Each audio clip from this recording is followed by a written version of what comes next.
যার মধ্যে অন্যতম হলো ইংল্যান্ড। এই ইংল্যান্ড কার্যত শাসিত হয়েছিলেন, ঠিক বিজেপি যেরকমভাবে পশ্চিমবঙ্গে শাসিত হয়েছেন, একই রকমভাবে ইংল্যান্ড রোমানদের দ্বারা প্রায় 400 বছর শাসিত হয়েছিলেন। এবং এই শাসনের ফলস্বরূপ ইংল্যান্ড শিখে গিয়েছিলেন কিভাবে শাসন করতে হয়। ছোটবেলা থেকে একটা শিশুকে যখন আপনি কিছু শেখাবেন না, তার মনে সেটা গেঁথে যায়। বলা হয়ে থাকে a baby's mind is like a blank paper, একটা সাদা কাগজের মতো, আপনি যা লিখবেন তাই তার মনে গেঁথে যাবে। সিপিআইএম এবং কংগ্রেসের নেতারা তো তারা তো বসে গিয়েছেন, এখন একটুখানি জাগতে শুরু করেছেন যে অন্নপূর্ণা যোজনায় 12 পাতার কেন ফর্ম হবে, সাধারণ মানুষদের ভোগান্তির শিকার হতে হবে কেন। যে কেউ একজন বলেছিলেন, আমার নাম বনি, আমায় চিনিস, আমার নাম বনি, আমি কে, তুই আমার কিচ্ছু করতে পারবি না। কে বলেছিলেন? এই বনি বলে একজন নাকি ফুটো মস্তান অর্জুন সিংকে এইভাবে ধমকানি চমকানি করেছিলেন। সে সময় অর্জুন সিং একেবারে বলেছিলেন যে তোর হচ্ছে।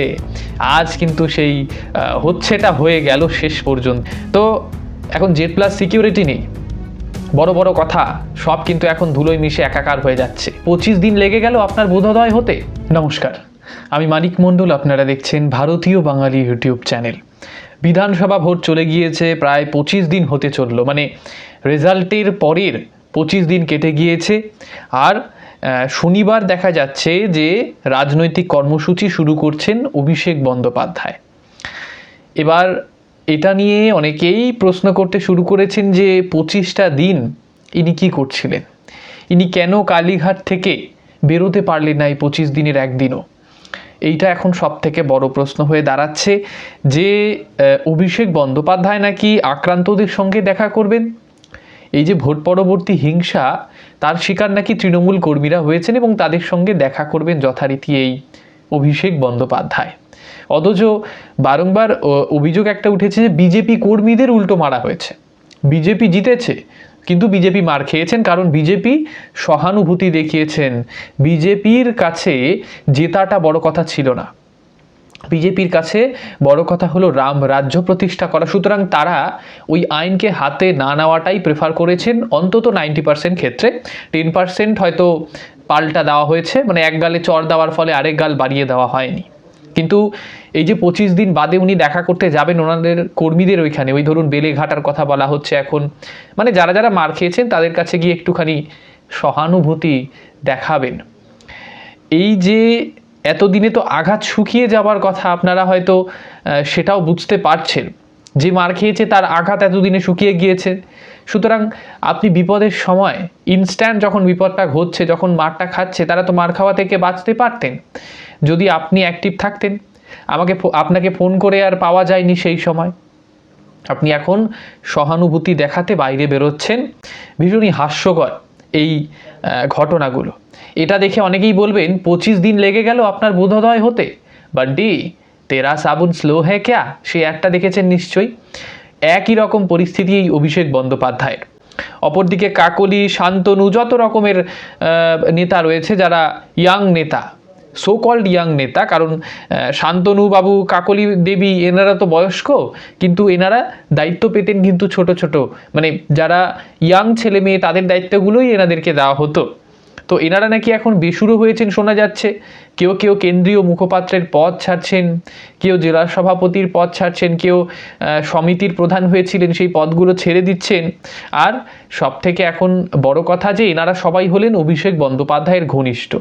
যখন অভিষেক আর মমতার ভার্সেস চলতো তখন বলা হতো যে প্রবীণ আর ওই ইয়াংদের মধ্যে একটা লড়াই।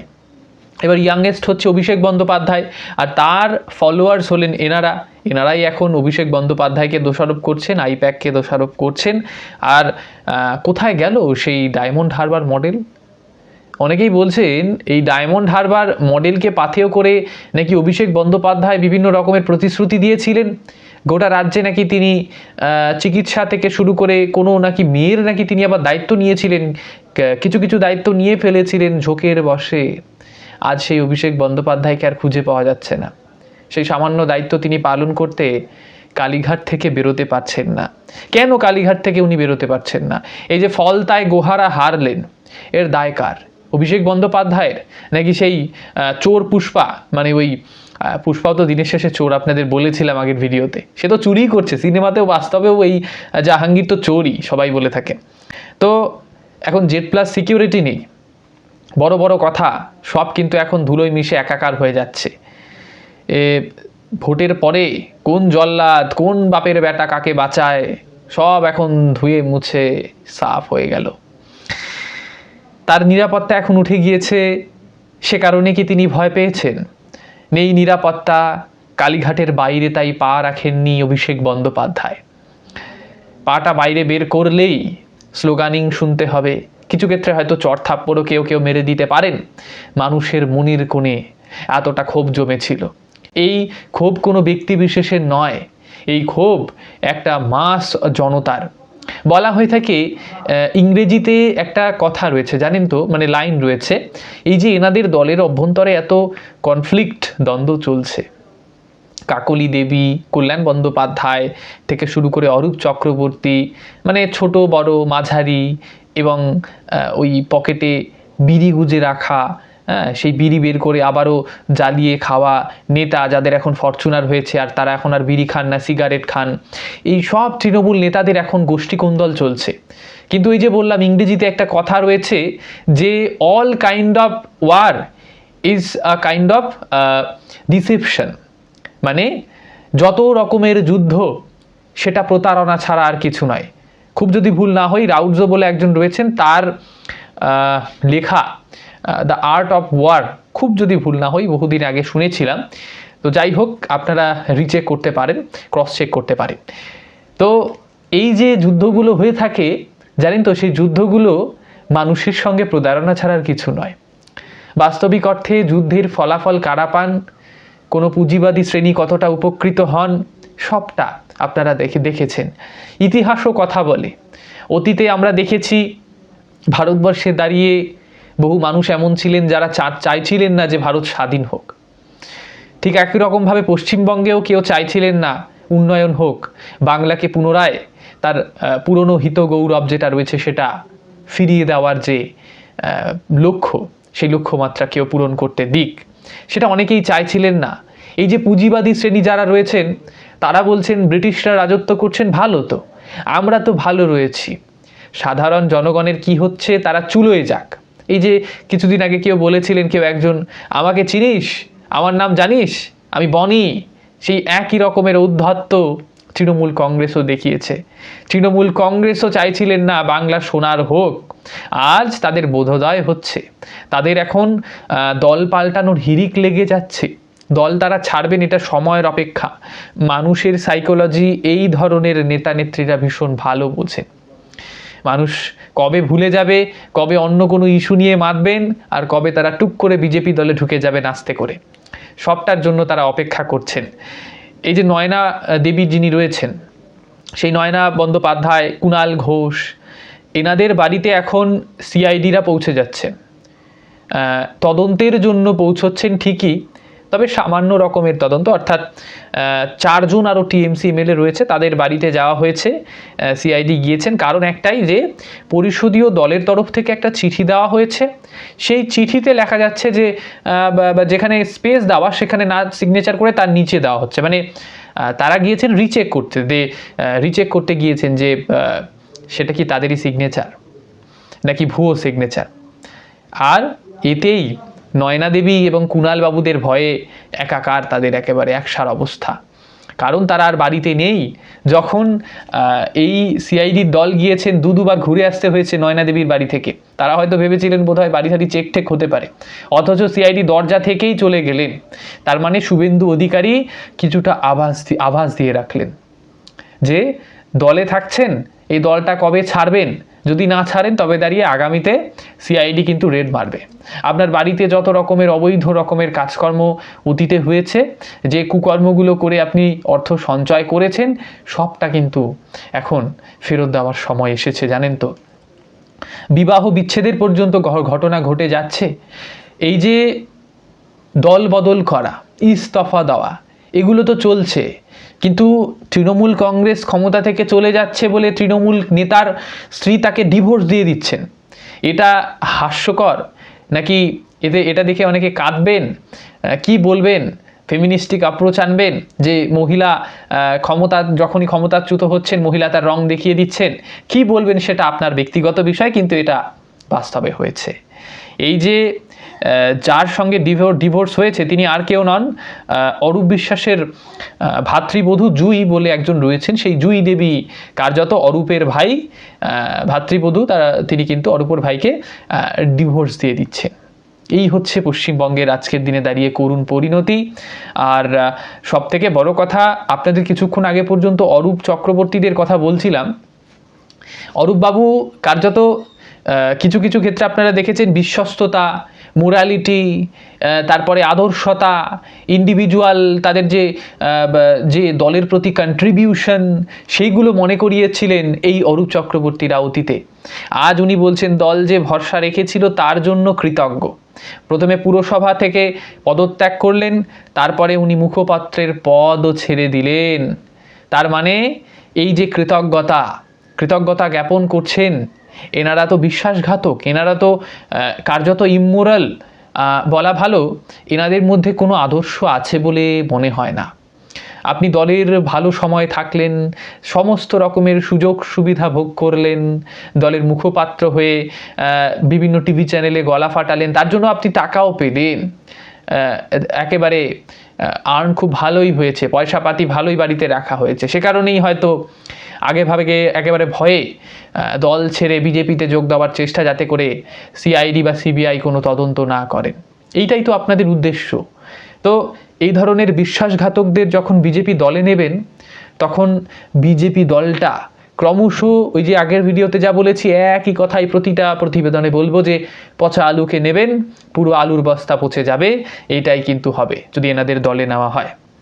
একজন প্রতিবেদনের শুরুতে বলছিলাম যে কেউ একজন বলেছিলেন, আমার নাম বনি, আমায় চিনিস? আমার নাম বনি, আমি কে? তুই আমার কিচ্ছু করতে পারবি না। কে বলেছিলেন? এই বনি বলে একজন নাকি ফুটো মস্তান অর্জুন সিংকে এইভাবে ধমকানি চমকানি করেছিলেন। সে সময় অর্জুন সিং একেবারে বলেছিলেন যে তোর হচ্ছে। আজ কিন্তু সেই হচ্ছেটা হয়ে গেল। শেষ পর্যন্ত দেখা যাচ্ছে কোমরে দড়ি পরিয়ে সেই নেতাকে কাছড়া পাড়ায় ঘোরালো, যেইখানে অর্জুন সিংকে কার্যত আঙুল উঁচিয়ে, আমি বনি, আমার কি করবি তুই, আমার কিচ্ছু করতে পারবি না, এইভাবে বলেছিলেন। মানুষ দেখে চোর চোর বলছেন, সাধারণ মানুষ পর্যন্ত তাকে একেবারে মারতে যাচ্ছেন, এমন পরিস্থিতি তৈরি হয়ে যাচ্ছে। অন্নপূর্ণা যোজনা নিয়েও অনেকে প্রশ্ন এখন চলে দিচ্ছেন। দেখা যাচ্ছে তৃণমূলের যে সমস্ত অভাগা অপয়া নেতারা রয়েছেন, নেতা কর্মীরা রয়েছেন বিশেষত, তারা একটু খুশি হচ্ছেন যে এই বিজেপি একটা খারাপ কিছু করবে, এই আমরা পথে নামবো। ওইদিকে মাকুরা রয়েছেন, মাকুরা তো সর্বত্রই রয়েছে, মানে কাদের কথা বলছি বুঝতে পারছেন, সেই সিপিআইএম এবং কংগ্রেসের নেতারা। তো তারা তো বসে গিয়েছেন, এখন একটুখানি জাগতে শুরু করেছেন যে অন্নপূর্ণা যোজনায় 12 পাতার কেন ফর্ম হবে, সাধারণ মানুষদের ভোগান্তির শিকার হতে হবে কেন? দেখুন, স্পষ্টভাবে একটা কথা বলি, বিজেপি যে রাজ্যে ক্ষমতায় রয়েছেন তাদের ক্ষেত্রে, মানে তারা যখন শাসন করেন না, তখন একটা তারা নীতি নিয়ে চলেন। সেই নীতিটা ভীষণ স্ট্রিক্ট। সেখানে একজন নেতার যা কাজ করার রয়েছে সেটা তো নেতা তো করবেই, কিন্তু গভর্নমেন্টের সঙ্গে নেতাকে তারা কিন্তু মিলেমিশে একাকার করেন না। পুলিশও ইন্ডিভিজুয়ালভাবে কাজ করেন, যতক্ষণ পর্যন্ত তাদেরকে ফ্রি হ্যান্ড দেওয়ার কথা সবটা কিন্তু দেওয়া হয়। এবার আপনি সিস্টেম্যাটিক ওয়েতে যখন যাচ্ছেন, তখন এই 12 পাতা কিন্তু খুব বেশি কিছু নয়। এই ফর্মটা ফিল আপ করার কারণ একটাই, যে এখানে দেখুন একবার তথ্য যেগুলো চাওয়া হচ্ছে, ভীষণ গুরুত্বপূর্ণ বিষয়টা। দেখুন কতজন সদস্য, তারা কি করেন, ব্যাংক ডিটেলস কি, ভোটার লিস্টে তাদের ডিটেলস কি আছে, রেশন ডিটেলস, স্বাস্থ্য বিমা, তাদের আয় উৎস কি, পেশা কি, এগুলো জানছেন কেন সরকার? দেখুন, এই একটা মাত্র প্রকল্পের মাধ্যমে সরকার আগামী ভবিষ্যতে বিভিন্ন রকমের প্রকল্প যখন করবে, এই একই ডেটা অ্যানালিসিস করতে পারবেন সে সময় তারা, তখন তাদের কাছ থেকে আর ডেটা চাইতে হবে না। আর যদি ডেটা চাওয়া হয় তবে সেটা ক্রস চেকও করা যেতে পারে যে আপনি ভুল তথ্য দিয়েছেন নাকি সঠিক তথ্য দিয়েছেন। এই তো গেল 1 নম্বর। দ্বিতীয়ত, এটা পরোক্ষভাবে জনগণনার কাজও হয়ে যাবে, সেন্সাস, যেটা আগামীতে হতে চলেছে। অলরেডি ডেট কিন্তু ধার্য করে দেওয়া হয়েছে। তো সমস্ত রকমের ডিটেলস নেওয়ার একটাই কারণ, আপনার বেতন রয়েছে 30,000, আপনি 3,000 টাকা করে মাসে চাইছেন, সেটা কিন্তু চলবে না। আপনি একটা প্রফেসরের চাকরি করছেন, আপনার স্ত্রী চাইছেন লক্ষ্মীর ভাণ্ডার, মানে নতুন অন্নপূর্ণা ভাণ্ডার, সেটা তো চলবে না। এই যে সর্বক্ষেত্রে সবাইকে পয়সাপাতি ভাতা হিসেবে দেওয়া, সেটা কিন্তু চলবে না। যাদের প্রয়োজন তাদেরকে দিতে হবে এবং সরকার তাদেরকে দেবেনও আগামী ভবিষ্যতে, আপনারা দেখতে পাবেন। সামনের বাদল অধিবেশন আপনারা জানেন, মানে বিভিন্ন অধিবেশন হয়ে থাকে লোকসভা। তো এবার শোনা যাচ্ছে যে ফাঁকা হতে চলেছে একেবারে তৃণমূল কংগ্রেসের আসনগুলো। তাদের লোকজন সংখ্যা কিন্তু ধীরে ধীরে কমে যাচ্ছে। এক্ষুনি বললাম আপনাদের কিছু নাম, তার মধ্যে কাকলি দেবীর নাম তো আপনারা শুনেছেন, তবে এখন সুখেন্দু শেখর, ইনি তো বলছেন তৃণমূল দলটা উঠে যাবে। আর বিজেপিকে বলতে হচ্ছে না যে তৃণমূল দল উঠে যাবে, ভেঙে যাবে, চুরে যাবে। কিন্তু এই যে দলের অভ্যন্তরে হওয়া লড়াই, এই লড়াইয়ে মানুষকে বোকা বানানো হচ্ছে না তো? নিজেদের স্বার্থ রক্ষার জন্য বিজেপিতে যাবার পথ আরও সুগম করে নেওয়া হচ্ছে না তো? এই কয়েকটা কিন্তু প্রশ্ন এখন উঠছে। আর আপনাদের ইতিহাসের কথা বলছিলাম, পশ্চিমবঙ্গে একটা পটভূমি পরিবর্তন লক্ষ্য করা গেল। এই যে আমরা যদি বৈদেশিক ক্ষেত্রগুলো দেখি, ওয়েস্টার্ন কান্ট্রিগুলো, তার মধ্যে অন্যতম হলো ইংল্যান্ড। এই ইংল্যান্ড কার্যত শাসিত হয়েছিলেন, ঠিক বিজেপি যেরকমভাবে পশ্চিমবঙ্গে শাসিত হয়েছেন, একই রকমভাবে ইংল্যান্ড রোমানদের দ্বারা প্রায় 400 বছর শাসিত হয়েছিলেন। এবং এই শাসনের ফলস্বরূপ ইংল্যান্ড শিখে গিয়েছিলেন কিভাবে শাসন করতে হয়। ছোটবেলা থেকে একটা শিশুকে যখন আপনি কিছু শেখাবেন না, তার মনে সেটা গেঁথে যায়। বলা হয়ে থাকে a baby's mind is like a blank paper, একটা সাদা কাগজের মতো, আপনি যা লিখবেন তাই তার মনে গেঁথে যাবে। ঠিক একই রকমভাবে রাজ্যে দাঁড়িয়ে বিজেপি সরকারে এসছে ঠিকই, তবে তৃণমূল কংগ্রেস যে সমস্ত ভুলগুলো করেছে, যে সমস্ত ঠিকগুলো করেছে, সবগুলোর শিক্ষা নিয়ে একেবারে ইংল্যান্ড যেভাবে কলোনাইজ করেছে বিভিন্ন দেশগুলোকে, আর সবথেকে বড় কথা, একটা পশ্চিমবঙ্গের মাপের দেশ, মানে পশ্চিমবঙ্গের মতো আয়তন হবে, তার ঘনত্ব হবে, সেই আয়তনের ঘনত্বের দেশ ইংল্যান্ড, সেই দেশ পুরো পৃথিবীকে কন্ট্রোল করছে। কিভাবে? 400 বছর তারা নিয়ন্ত্রিত হয়েছেন কারোর দ্বারা, রোমানদের দ্বারা। তারপরে এখন তারা নিজেরা নিয়ন্ত্রণ হওয়ার পরে তো অন্যকে নিয়ন্ত্রণ করা যায়, অর্থাৎ শাসিত হলে শাসন করাটা খুব একটা কষ্টকর বিষয় হয় না। বিজেপি অনেক মার খেয়েছে, বিজেপির নেতাদেরকে জল দিয়ে সরিয়ে দেওয়া হয়েছিল, ওই যে ফায়ার ব্রিগেডের জল, তারপরে লাঠিচার্জ করা, বড় বড় ব্যারিকেড করে দেওয়া, যেন কোনো যুদ্ধ হচ্ছে। গার্ডরেল থেকে শুরু করে বিভিন্ন ট্যাঙ্ক নিয়ে আসা, কার্যত যেগুলো রাজ্য সরকারের ট্যাঙ্ক, মানে ওই ফায়ার ব্রিগেডেরই কথা বলছি, জল ভর্তি ট্যাঙ্ক, একেবারে সরাসরি কাদারে গ্যাস ফেলা। আন্দোলনগুলো অতীতে বিজেপি করেছেন বটে। উত্তরবঙ্গ, তারা সেখানে অভিযান করেছেন, উত্তরবঙ্গ অভিযান, কলকাতায় দাঁড়িয়ে বিভিন্ন অভিযান তারা চালিয়েছেন। সেগুলো চাকরি দুর্নীতিকে কেন্দ্র করেই হোক, বা তৃণমূল কংগ্রেসের একাধিপত্যকে কেন্দ্র করে হোক, বা কাটমানি নেওয়াকে কেন্দ্র করেই হোক না কেন, সমস্ত ক্ষেত্রে বিজেপি তাদের বিরোধিতা কিন্তু দেখিয়েছিলেন অতীতে। আজ তারা যখন ক্ষমতায় রয়েছেন, তখন সঠিকভাবেই তারা আগের নীতিকে ফলো করবেন না। তারা আর ওই বড় বড় গার্ডরেল ব্যারিকেড করবে না। তারা যেভাবে একটা সরকারের পদক্ষেপ নেওয়া উচিত, যেই একেবারে সংবরণ করতে গেলে রোগকে মূল থেকে সমূলে সংবরণ করতে যা করতে হয়, সেটা এখন বিজেপি করবে, কারণ তারা অতীতে শিক্ষা নিয়ে ফেলেছেন। সবটা মিলিয়ে বিজেপি কি করছেন আগামী ভবিষ্যতে, অন্নপূর্ণা ভাণ্ডার নিয়ে আদেও কোনো কন্ট্রোভার্সি হয় কিনা, এই যে 12 পাতার ফর্ম, সেটা দেখে তো তৃণমূল কংগ্রেস অজ্ঞান হয়ে যাচ্ছে, মাকু এবং সেকুরাও অজ্ঞান হয়ে যাচ্ছে। সবটা মিলিয়ে মানুষদেরকে বিভ্রান্ত করার চেষ্টা চলছে। একটা বলা হচ্ছে যে এই অন্নপূর্ণা ভাণ্ডার আর দেওয়া হবে না, এটা আপনাদের বোকা বানানো হলো, মানে আবারও বিশৃঙ্খলতা সৃষ্টির একটা প্রচেষ্টা চলছে। মানুষ কতটা কি বিশ্বাস করেন আগামী ভবিষ্যৎ বলবে। আপনারা আপনাদের মতামত কমেন্ট বক্সে লিখে জানাবেন। কমেন্ট বক্স সবসময় খোলা রয়েছে।